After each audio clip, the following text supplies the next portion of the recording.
Ever feel like you're stuck in a group? One that's just going nowhere. Mm-hmm. Maybe it's like a team at work, a committee, or even like a friend group that's lost its spark. Yeah, right. No matter what you do, things just don't seem to change. Yeah. Well, today's deep dive might offer a fresh perspective. Oh, yeah. We're exploring a single powerful idea from Robert Greene's The 48 Laws of Power, Law 42. Okay. Strike the shepherd and the sheep will scatter.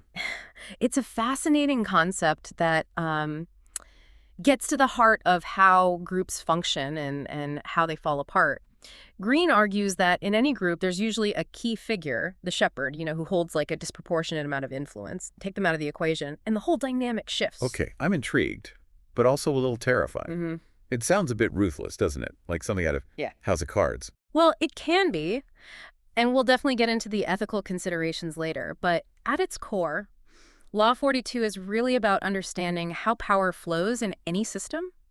It's about recognizing that leadership isn't always about titles or positions. It's about the ability to influence and direct the flock. So it's not about being a bully or manipulating people. It's about understanding how to identify the real power players and recognizing the impact they have. Yeah. I'm starting to see how this could be useful even in everyday situations. Exactly. And Greene gives some pretty compelling historical examples to illustrate how this law has played out in the past. Okay.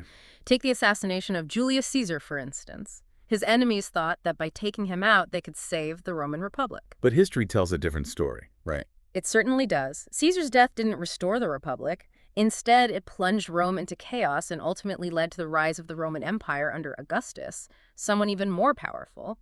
It's a classic example of how striking the shepherd without a clear plan can backfire spectacularly. So it's not enough to simply remove the leader. You have to understand the ripple effects and be prepared for what comes next. Otherwise, you might end up with a situation that's even worse than the one you started with. Precisely. And the FBI's war on organized crime offers another interesting perspective on Law 42. They realized early on that simply arresting low-level mobsters wasn't very effective. The real power lay with the bosses, the shepherds, who controlled vast criminal empires. So they shifted their strategy, right? Yeah. They went after the big guys. Exactly. By targeting figures like Al Capone and John Gotti, they effectively disrupted the mafia's operations and weakened their grip on power. It's a great example of how understanding the principle of striking the shepherd can be used to dismantle entire systems of influence. It's starting to feel a bit less Machiavellian and more strategic, like a game of chess where you have to think several moves ahead. Yeah. And speaking of strategic moves, Greene uses Elon Musk's takeover of Twitter as a modern-day example of Law 42 in action. Absolutely. When Musk acquired Twitter, one of his first moves was to shake up the existing leadership structure. He fired several top executives, including the CEO, which sent shockwaves through the company. It was a bold move, Yeah. and it definitely got people's attention, but wasn't there a lot of pushback? There was, but Musk was incredibly strategic about his timing and execution. By making these sweeping changes early on, while everyone was still adjusting to the new ownership, he was able to leverage the disorientation of the flock to push through his own vision. So he used the element of surprise and the power vacuum created by the leadership shakeup to his advantage. It's almost like he created the perfect conditions for Law 42 to work in his favor. Exactly, and it highlights an important point. Successfully striking the shepherd isn't just about removing a leader. It's about understanding how to leverage the resulting power dynamics to achieve your desired outcome. Okay, so we've seen how this law is played out in history and in the modern world. But what about in our own lives? How can we identify the shepherds in our own social circles, workplaces, or communities? That's the key question, isn't it? And it's not always as straightforward as it might seem. Yeah. It's tempting to assume that the person with the most obvious authority, the CEO, the department head, the elected official, is the shepherd. But sometimes the real power lies elsewhere. So how do we figure out who's really calling the shots? Well, it requires a bit of observation and analysis. Think about the dynamics of your workplace, for instance. Have you ever noticed how sometimes the person with the most influence isn't the one with the fanciest title? It might be someone who's particularly good at building relationships, someone who always seems to know what's going on behind the scenes, or someone who's a master of persuasion. Like the quiet person in the meeting who everyone seems to defer to. Or the colleague whose opinion carries more weight than anyone else's, even if they're not officially in charge. Those are the people you need to watch out for, right? Exactly. They might not be the most visible leader, but their influence can be just as powerful, if not more so. And understanding their role in the power dynamic is crucial if you want to navigate the system effectively. So the first step is to put on our detective hats and do a little reconnaissance. Observe the interactions, listen to the conversations, and look for those subtle cues that reveal who's really pulling the strings. Exactly. It's about paying attention to the unspoken dynamics, the subtle power plays that often go unnoticed. Once you start looking for them, you'll be surprised at how often they're at play. I'm already feeling like I need to take a closer look at my own workplace. But let's say you've identified the shepherd. What's next? Is it always about trying to strike them, to remove them from the equation? Not necessarily, and this is where things get really interesting. Greene argues that striking the shepherd isn't always about a literal takedown. It can be about neutralizing their influence in more subtle ways. Yeah. It might involve isolating them from their followers, discrediting them, or limiting their access to resources or information. So it's more about strategic maneuvering than brute force. Precisely. And choosing the right approach depends on your goals and the specific situation you're facing. But before you even think about taking action, there's another crucial factor to consider: timing. Ah, yes. Timing is everything. It really is. Acting impulsively can backfire. You need to wait for the right moment when the shepherd is vulnerable and their grip on power is weakened. So it's about being patient, observing the dynamics, and waiting for the right opportunity to make your move. It's starting to feel like a high-stakes poker game, where you need to know when to hold them and when to fold them. That's a great analogy. It's about playing the game strategically, reading the other players, and making calculated decisions. And one of the biggest mistakes you can make is acting too soon, before you fully understand the situation and the potential consequences. So we've talked about identifying the shepherd, understanding their influence, and considering when it might be necessary to challenge that power. But I have a feeling there's a lot more to unpack here. Are there any historical examples where striking the shepherd actually made things worse? There are, and they serve as cautionary tales for anyone considering applying Law 42. Take the removal of Saddam Hussein in Iraq, for instance. Okay, I remember that being a pretty complex situation. It was. While Hussein was a brutal dictator, his removal created a power vacuum that plunged the country into chaos and prolonged conflict. This shows that simply removing a leader, even a negative one, without a solid plan for what comes next can be disastrous. So it's not as simple as just taking out the bad guy. Right? You have to think about the bigger picture, the stability of the flock, and the potential for even more dangerous shepherds to emerge. Exactly. It's like taking out a load-bearing wall in a building without having any supports in place. The whole structure could collapse. That's a sobering thought. It makes you realize that applying Law 42 effectively requires a deep understanding of the power dynamics at play and a willingness to think through the potential consequences. Absolutely. And the French Revolution offers another cautionary tale. The revolutionaries removed King Louis XVI, believing it would usher in a new era of freedom and equality. But the reality was far more complicated. Things didn't exactly go as planned, did they? Not at all. The removal of the king led to a period of intense instability culminating in the Reign of Terror and the rise of Napoleon, who turned out to be an even more powerful and authoritarian ruler than Louis VI. Wow, so they essentially traded one shepherd for another, even more dominant one. It's a reminder that revolutions, even those with the best intentions, can have unintended and often disastrous consequences. It's a harsh lesson, but a crucial one. And it underscores the importance of not just striking the shepherd, but also having a clear vision for what comes next, a plan for how to guide the flock towards a more stable and desirable outcome. Otherwise, you risk creating a power vacuum that will quickly be filled by someone else who might be even more ruthless and ambitious than the leader you just removed. Okay, so we've established that striking the shepherd is a complex and potentially risky maneuver. It's not something to be taken lightly. But what about in those situations where we're dealing with a truly toxic or destructive shepherd? Is there ever a time when taking them down is the best or even the only option? That's a great question, and it brings us back to the ethical considerations we touched on earlier. Law 42 is a tool, and like any tool, it can be used for good or for ill. It all depends on the user's intentions and their understanding of the potential consequences. So it's not about blindly applying this law to every situation where you encounter a leader you disagree with. It's about understanding the nuances of power, weighing the potential risks and benefits, and acting with both strategy and conscience. Exactly. And sometimes removing a negative or corrupt leader can be the best course of action for the group as a whole. Think about movements for social change.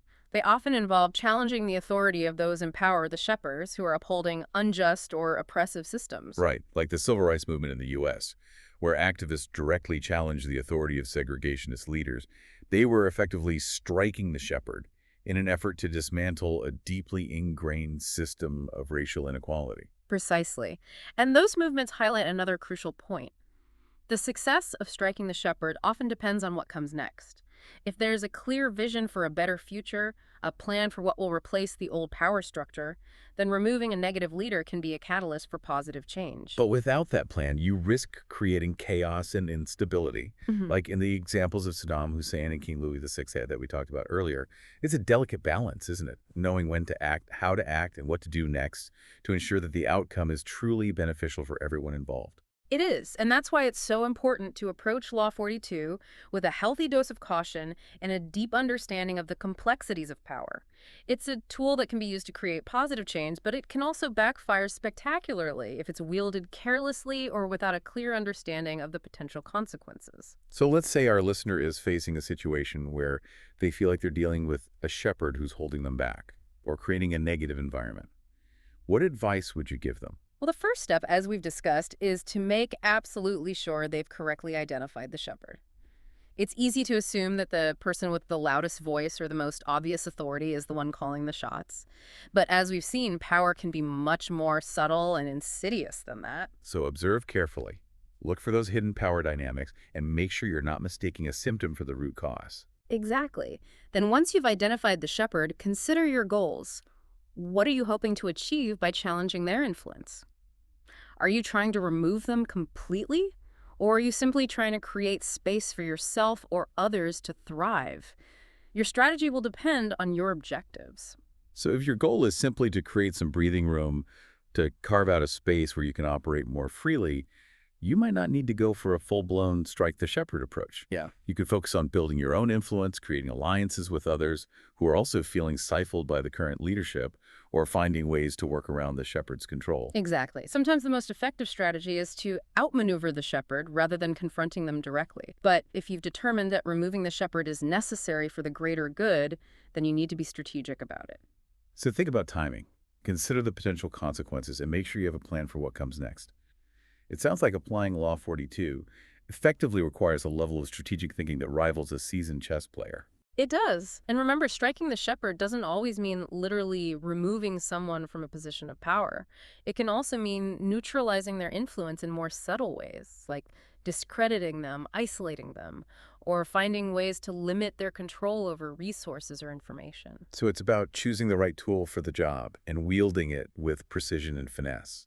It's about understanding that power is a complex and fluid thing, and that there are many different ways to influence its flow. Exactly. And it's about recognizing that we all have the potential to be both shepherds and sheep in our own lives. Wow, that's a powerful thought. It makes me think about the leaders I've encountered in my own life, both the positive and the negative. And it makes me want to be more conscious of the kind of shepherd I am, the kind of influence I want to have on the world.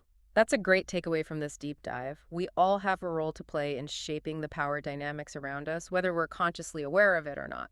So as we wrap up this part of our exploration of Law 42, is there any final piece of wisdom you want to leave our listener with? I think the most important thing to remember is that striking the shepherd is never a simple solution.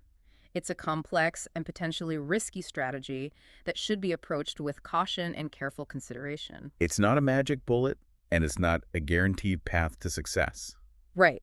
But by understanding the dynamics of power and thinking strategically about how to influence them, we can create positive change and build a world where the sheep are no longer at the mercy of unchecked power. That's a great way to put it. Yeah. So, dear listener, as you navigate the complexities of power in your own life, remember to be observant, be strategic, and always be mindful of the consequences of your actions.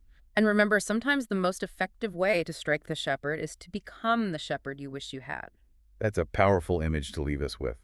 And on that note, we'll be back after a short break to explore some even more subtle and sophisticated strategies for navigating the power dynamics in our lives. Welcome back to our deep dive into Robert Greene's Law 42.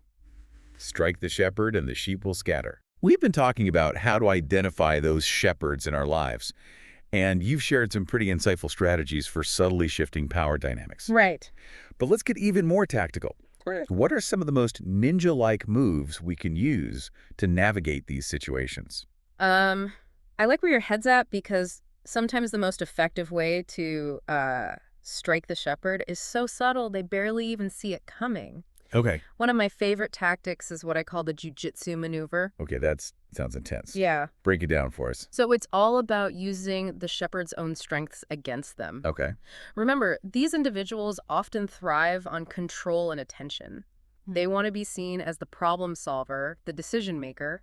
So instead of fighting them head on, give them what they crave, but with a twist. So play into their ego, but subtly guide them towards a solution that actually benefits you or the group. Precisely. Let's say the shepherd is pushing for a project that you think is a bad idea. Okay. Instead of directly opposing them, which could trigger their defenses, frame your concerns in a way that appeals to their desire for control.